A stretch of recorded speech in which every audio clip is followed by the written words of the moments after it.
सुप्रभात प्यारे बच्चों। मैं आशा करती हूँ कि आप सभी स्वस्थ होंगे और अपने घरों में होंगे।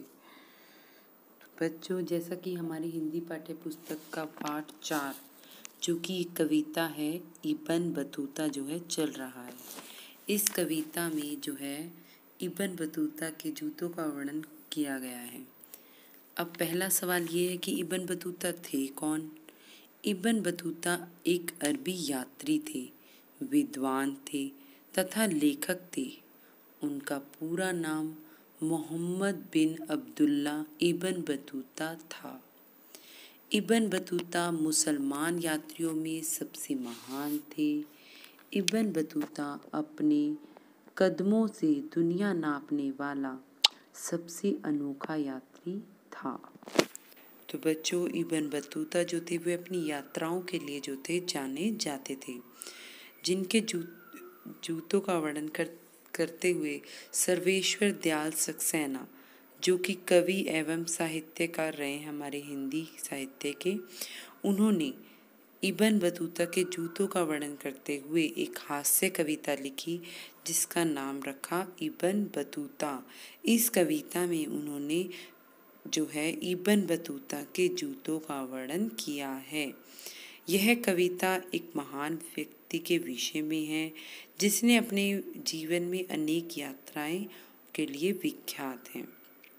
लगभग 30 वर्ष तक जो था इब्न बतूता की यात्राएं जो है चलती रही और इब्न बतूता के जूतों के विषय में जो है सर्वेश्वर दयाल सक्सेना जी ने अपनी कविताओं में जो है इनकी जूतों का वर्णन करके हास्य कविता लिखी कि इब्न बतूता जो थे जूते पहनकर सीधा यात्रा के लिए निकल गए। तेज तूफान आ रहा था फिर भी वे नहीं रुके और चलते गए, और जिस कारण जो मिट्टी भरी हवाएं थी वो उनके कान और नाक में घुस गई। कान और नाक में घुसने के कारण क्या हुआ कि वो कान और नाक को रगड़ने लगे। जब वो कान और नाक को रगड़ने लगे तो वे भूल गए कि उनके पैरों का जूता जो है निकल गया। तो जब उनके पैरों का जूता निकल गया तो वह तूफान की तेज हवाओं के कारण जो है उड़ता उड़ता जापान पहुंच गया। और जो इब्न बतूता थे वो तो मोची की दुकान पर ही खड़ी रह गए। तो बच्चों, इस कविता में जो है सर्वेश्वर दयाल सक्सेना ने जो है जूतों का वर्णन किया है। तो चलिए, इसके बाद हमने इस कविता के शब्दार्थ किए थे तो हम आज इन्हें एक बार फिर से दोहरा लेते हैं। पहला है तूफान, मीन्स तेज मिट्टी भरी हवा। तूफान, तेज मिट्टी भरी हवा। मलते, रगड़ते, मलते रगड़ते। मोची, जूतों का काम करने वाला। मोची, जूतों का काम करने वाला। तो ये इस पाठ के शब्दार्थ हैं जिन्हें आप लिखेंगे और याद करेंगे। फिर हैं श्रुतलेख हेतु कठिन शब्द।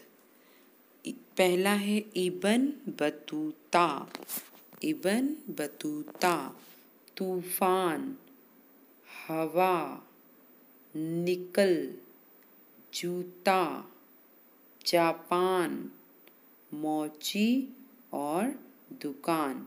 इन सब को भी आप अपनी पाठ्य पुस्तक में लिखेंगे और याद करेंगे, और इन्हें लिखते वक्त आप जो है मात्राओं का विशेष ध्यान रखेंगे। तो बच्चों, आज हम इसके मौखिक और लिखित प्रश्न उत्तर करेंगे जो कि इस प्रकार हैं। कविता किसके विषय में है? पहला प्रश्न क्या है? कविता किसके विषय में है? और दूसरा प्रश्न है पैरों से क्या निकला था? दूसरा प्रश्न है पैरों से क्या निकला था? तो इनके उत्तर कुछ इस प्रकार है। पहला प्रश्न है मौखिक, कविता किसके विषय में है? कविता इब्न बतूता के जूतों के विषय में है।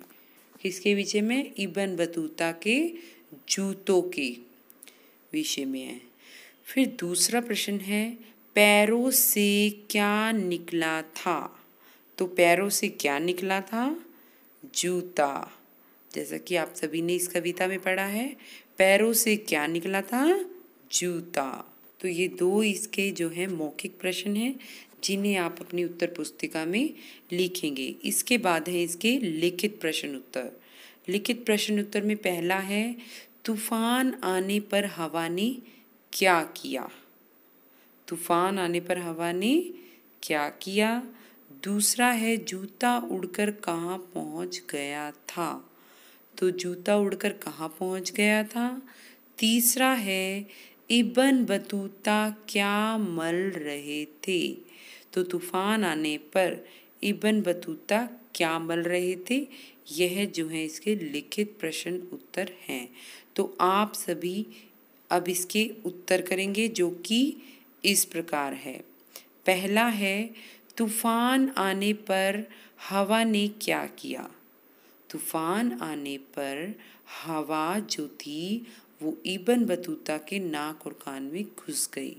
तो तूफान आने पर हवा नाक और कान में घुस गई। फिर दूसरा प्रश्न है, जूता उड़कर कहाँ पहुँच गया था? जूता उड़कर कहाँ पहुँच गया था? जूता उड़कर जापान पहुँच गया था। फिर है, इब्न बतूता क्या मल रहे थे? इब्न बतूता क्या मल रहे थे? इब्न बतूता नाक और कान मल रहे थे।